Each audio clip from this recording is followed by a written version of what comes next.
They say our eyes are the window to the soul. Can you see my soul yet? I've been told that video responses are dead. I don't know what that means, but I do like the sound of that. A while ago, I stumbled upon a video diary by a girl called Tori. She keeps her diaries for her psychologist, Dr. Jacobs. Tori seems to have a rather dark personality. She's cool. Her username is the Goreys because her last name is Gorey. Duh. Her video blogs are delightfully dark, except for her annoyingly happy sister. I'll put a link in the description bar and you can go wherever. My name is Violet, by the way.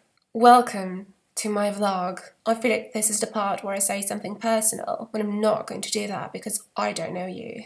So instead, I'm going to read a poem by one of my favourite people in the entire world, Tim Burton. The Melancholy Death of Oyster Boy.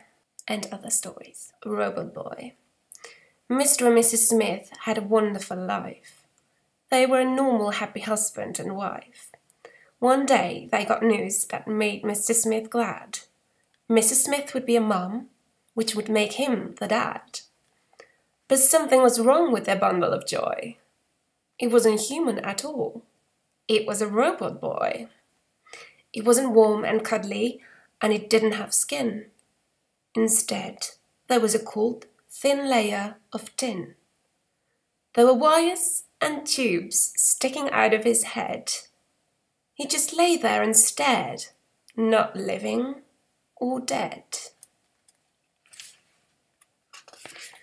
The only time he seemed alive at all was with a long extension cord plugged into the wall.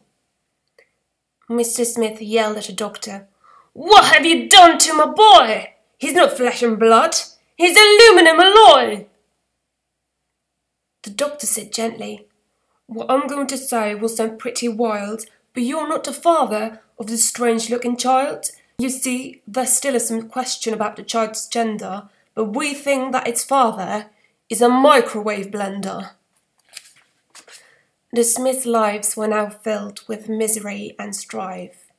Mrs. Smith hated her husband, and he hated his wife. He never forgave her unholy alliance, a sexual encounter with a kitchen appliance.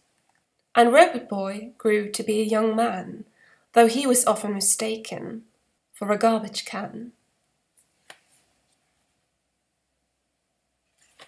Isn't it delightful? If you want me to continue these vlogs, comment below and tell me what your greatest fear is.